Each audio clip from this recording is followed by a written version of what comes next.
হরে কৃষ্ণ, রাধে রাধে বন্ধুরা। তো সানডেতে বেরিয়ে গেছিলাম বন্ধুদের সাথে একটু চন্দননগর ঠাকুর দেখতে। তো তারপরে দুপুরবেলা বেরিয়ে দেখো বাসে যাচ্ছি। তো সব বন্ধুরা মিলে যাচ্ছি, খুব মজা করেছি, খুব আনন্দ করেছি, খুবই। তো বাসে করে যাচ্ছি, তারপর বাস থেকে নেমে হাওড়ায় গেলাম, হাওড়ায় ট্রেন ধরবো বলে।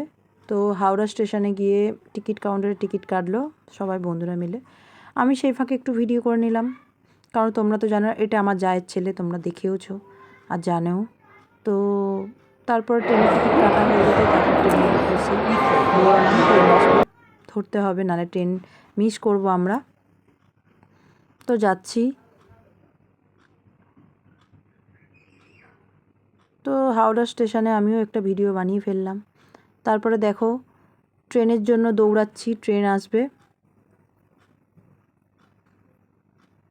তো ট্রেনে উঠে তারপরে ট্রেন থেকে নেমেও গেছি, নেমে গিয়ে ঠাকুর দেখতে বেরাবো। তো দেখো এই ঠাকুরটা এত অপূর্ব দেখতে তুমি ভাবতে পারবে না। আমার তো খুবই ভালো লেগেছে, মুখটা এতটাই মিষ্টি, আমার মনটা পুরো ভরে গেছে, এইটাই প্রথম দেখেছি। তো তারপরে দেখো আমি একটু নমস্কার করে নিলাম। তারপরে প্যান্ডেলগুলোও খুব সুন্দর করেছে। তো সবাই সবার মতো সেলফি তুলছে, মজা করছে, আনন্দ করছে। আমরাও আমাদের মতো সেলফি তুলছি, মজা করছি, আনন্দ করছি। আর ঠাকুরগুলোর মুখগুলো এত অপূর্ব করেছে যে বলার কথা না, খুবই সুন্দর করেছে, খুবই সুন্দর।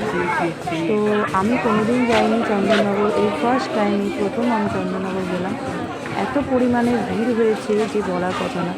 তখনও আমরা কাজ করছে, কাজ কমপ্লিট হয়নি, কাজ ইনকমপ্লিট ছিল, কাজ করে যাচ্ছে। তো আমরা গিয়েছিলাম পঞ্চমীর দিনে, তো সেদিন পঞ্চমী ছিল, সানডেতে পঞ্চমী ছিল। তো তারপর দেখে এটা হচ্ছে রানীমা, সব থেকে বড়। তো খুব সুন্দর। দেখো মা জগদ্ধাত্রীর নিচে সব মানুষ কত নিচু, ছোট ছোট লাগছে, তার কত বড় ঠাকুরটা ভাবো। তারপরে এখনও কাজও কমপ্লিট হয়নি। দেখো এই ঝাড়বাতির ওপরে এখনও বাঁশ টাঙানো আছে, এখনও কমপ্লিট হয়নি।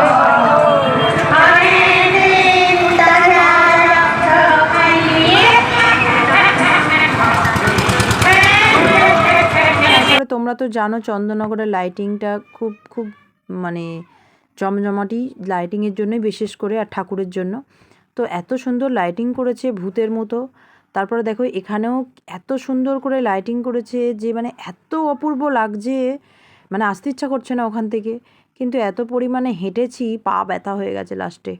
তো এটা যাচ্ছিলাম ট্রেন ধরার সময়, তখন যেতে যেতে যে কটা ঠাকুর পড়েছিল, লাইটিং পড়েছিল, সেই কটা লাইটিংয়ের মধ্যে আমরা ভিডিও করে নিয়েছি আমি। তো দেখো আমার তো খুবই ভালো লাগছিলো, আসতে ইচ্ছাও করছে না, কিন্তু আবার পাও ব্যথা করছে।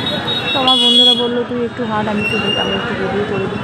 তো সেই জন্য দেখো ওরা আমার ভিডিও করে দিল। তো ওরা ভিডিও করে দিয়েছে, তার জন্য অসংখ্য ধন্যবাদ। তো খুব মজা করেছি, সারাদিন খুব মজা করেছি, খুব আনন্দ হয়েছে। আমাদের ফিরতে অনেকটা রাত হয়ে